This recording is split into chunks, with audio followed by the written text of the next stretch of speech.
Fellow teammates, welcome to another episode of the Move Swiftly podcast. I am your host, Aswan Crookshank, the founder of Gym 44 Recruiting and author of Swiftly, Your Guide to Innovative Teamwork. Teammates, I was 19 years old and I was having a really rough day.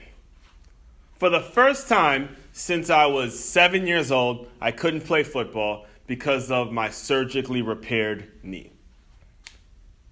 I had to move back home and attend Montgomery College, which was the community college in my area. And coming from the high school I came from, you were always looked at as inferior if you had to go to Montgomery College. MC is what they called it. I went to MC that day and I registered for my classes, and I realized at that point I didn't have the money to pay for the classes. And I get home and I'm just upset. I'm angry. Just 12 months removed from my high school graduation and my life is in shambles. All right, that concept of school being so secure was completely ruined for me. Couldn't stand it. I was just tired of it. I go to my front door, and right next to my front door, there's a decorative glass there. I go to the glass, and I just punch the glass. And I did not expect that it would just break and shatter everywhere, but it did. Punch the glass, my hands are bloody, and I just look at it, I could not believe what I just did. Immediately, I start thinking, how the hell am I going to break this to my father? I even called my sister, and I tell my sister, I'm like, yo, sis, I accidentally broke that glass in the front door. And she's like, what? A glass? I'm like, yeah, the glass next to the front door. And then she's like, the glass? She's like, oh, God, the glass! What the hell is wrong with you? You mean people could just walk in the house now while we're sleeping? And my dad gets home, and he goes on a rant. The boy don't even know he on strike. He breaking up glasses and don't you stupid ass thing. He ended his rant by just looking at me with shame and just saying, dude, you just need to get your life together. All right? Now, the next day, my father orders another glass to replace the one I broke. And when the glass got to the house, he and I put the glass back on together. And while me and him were putting the glass on, he said something that really stuck. He said, measure twice, cut once. Because when you're putting on this new glass, you have to make sure everything is lined up correctly. And that is the topic of today's talk, is how are we going to measure twice and cut once when it comes to the most important decisions in our life? What are the two most important things in our life? It's going to be our finances and our relationships. Not necessarily in that order. However, every single decision you make is going to be based upon what's best for you financially and what's best for you relationally. One of the things that I've done to become more financially literate is I've become a member of the Super app. It's the same app that I told you guys about a few episodes ago. And one of the perks to being a member of the Super app is I have access to something called the 47 Principles of Financial Fitness. The founders, Chris Owen and Orrin Woodward, they put together 47 principles that we should go through, and it'll help us in our financial literacy. Now, I don't have time to go over all of the principles with you, so I'll just go over my favorite one, which was the 39th principle. The 39th principle is all about avoiding danger zones. They laid out 10 different danger zones that you have to avoid if you want to become financially independent. And again, I don't have time to go over all 10. I'll just give you my top 3. But if you are interested in hearing more, feel free to contact me and I'll send you all the information that you need. Now, the first danger zone that we must avoid is we have to avoid uninsured accidents. All right, teammates, it's very important and you never know when they can happen. All right, it's very clear with this pandemic that we're going through. I had a personal experience with it. Back when I was driving my Toyota Camry from Silver Spring to Ocean City, you guys remember that story, I was doing it in a car that wasn't insured. Yeah. And I had a time in which I was driving from Silver Spring to Ocean City. I was on my way to Ocean City, and I got pulled over by the cops. I got pulled over because the stickers on my license plate were on the wrong side of the car. Something ridiculously minor. It made no sense. I didn't even know that it was a rule. The cop comes back, and he realizes that my car is uninsured. He takes my tags, and I'm in the middle of nowhere, and I had to wait for a tow truck to drop me to the MVA. Lost tons of money, and the only way I got out of that situation is because there happened to be a mix-up between Allstate and the car, and luckily I was able to get a temporary license plate on for the weekend and get it squared away that Monday. Teammates, understand that situation could have been a whole lot worse if I had a family, or if I was driving with someone, or if I didn't even have the money to get the temporary tax. And it all happened because I was being irresponsible and not paying the insurance on the car. And I want you guys to take that very seriously. You never know. Avoid those uninsured accidents. All right, teammates? Danger zone number 2 to avoid. Avoid status living. All right, teammates? And I know it's easier said than done, because we live in a world where there's Instagram and there's Facebook and there's all these socials, and everybody wants to broadcast their relationships with significant others or families. Everybody wants to show off what they're doing. And they don't care about the people that they hurt in the process. One of my favorite speakers, his name is Kendall Flicken, he says, people want what it look like, but they don't want what it feel like. And that's very true in today's society. Avoid that status living. Avoid that, oh, I'm a homeowner, I'm a CEO, I'm a founder. Avoid all that bullshit, all right? Be very real in today's world. It's very important, because this leads me to danger zone number 3, which is avoid divorce. Let this one sit. Avoid divorce. Teammates, I have been involved in athletics and in fitness since I was 7 years old.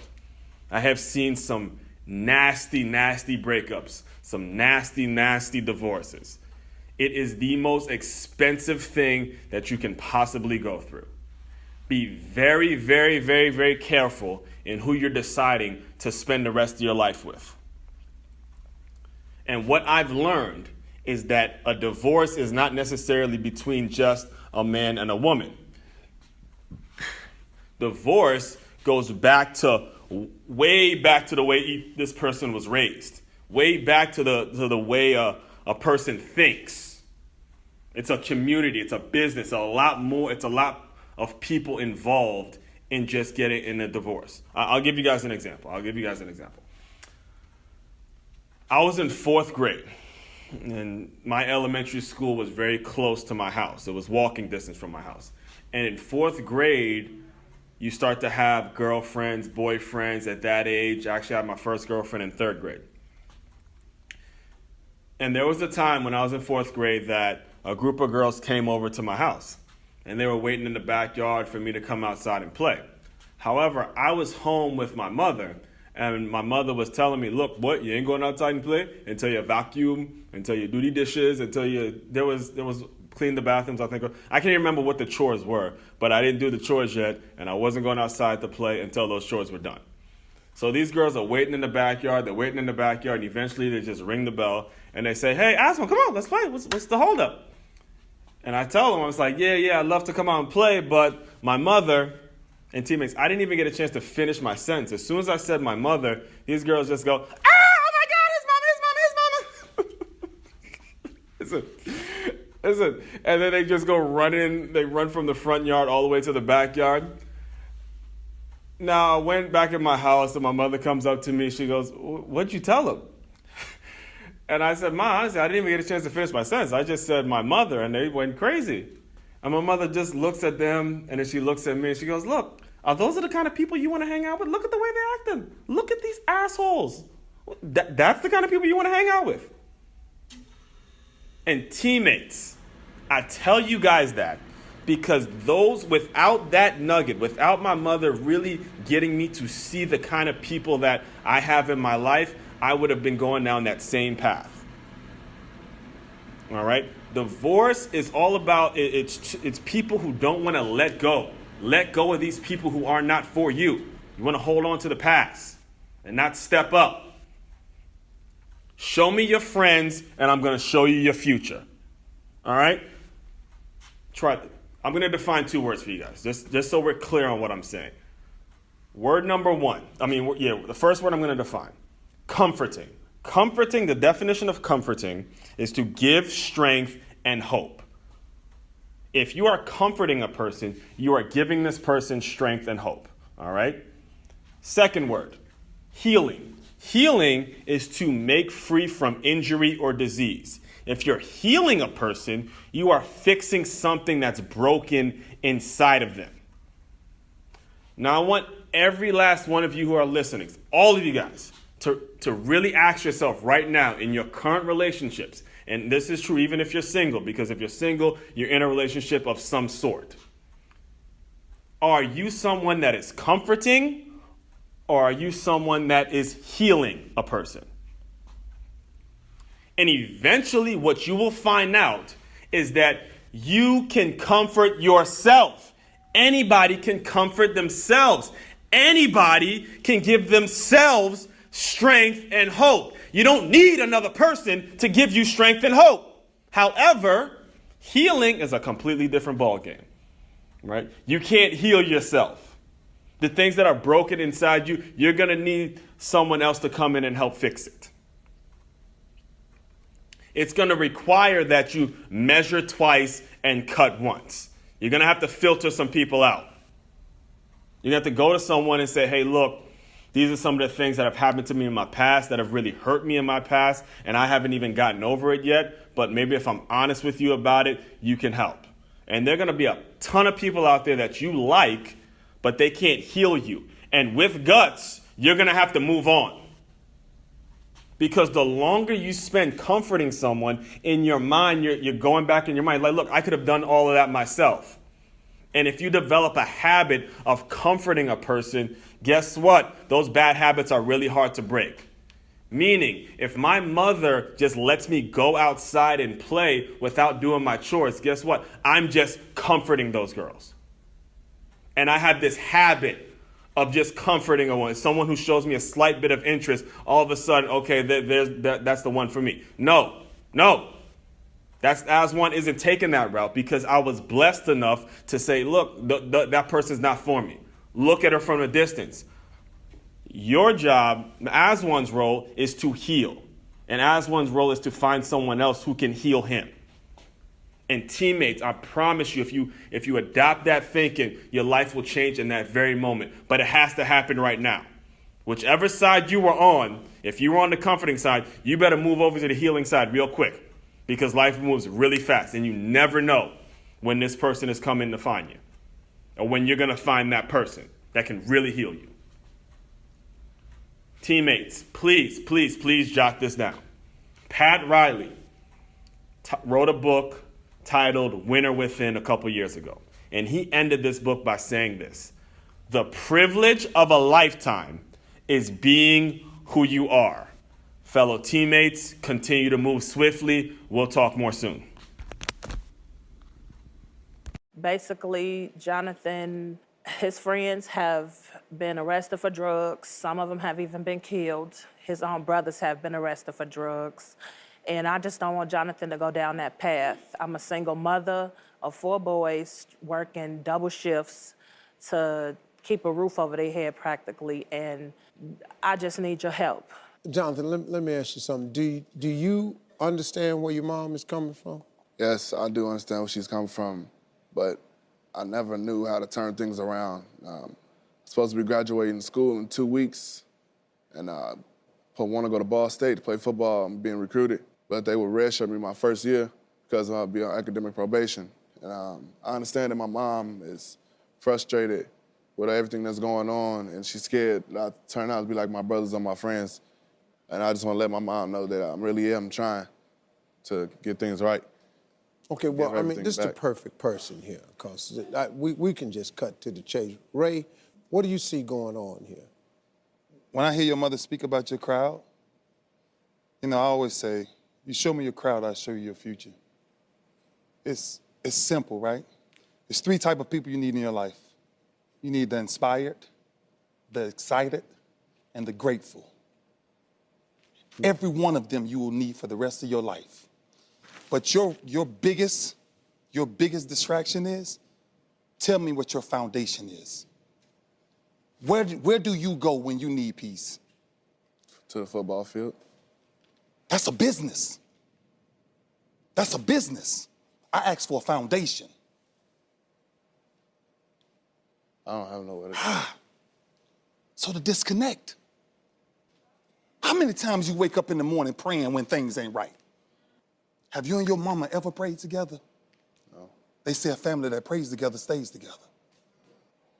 You see, when I hear a young man like you sit up here and tell me how much you love football, do you know what football is before it becomes a sport now?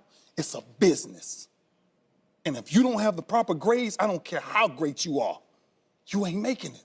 It's that simple. 2 weeks from graduating and don't have a scholarship yet and don't have the grades to get there. So now you sit here and tell me you don't know what to do? You know what to do. But the people you're around ain't doing what you're supposed to be doing. I'm begging you, man. I'm begging you from a man to a man. Let go. Let go. Let go of these people who you know aren't for you. I don't care how fast and how you jump. Sooner or later, you won't have nothing to fall back on, my man. It's like a house built on sand. As soon as the wind and the water come by, it's gone. That's where your dreams go. So what I'm really willing to do is, I want to walk you through this journey.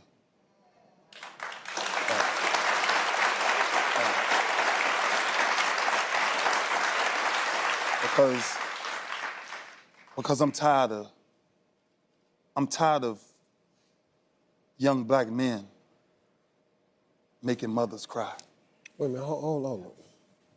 Did you hear what he just said? Yes. Ray Lewis gonna walk you through this journey. Where'd that come from? What? You got an open invitation. Ray Lewis gonna walk you through. That's all we need to say. If you don't do that, young man, you're really missing one of the great moments in your young life. You really, really missing, man. I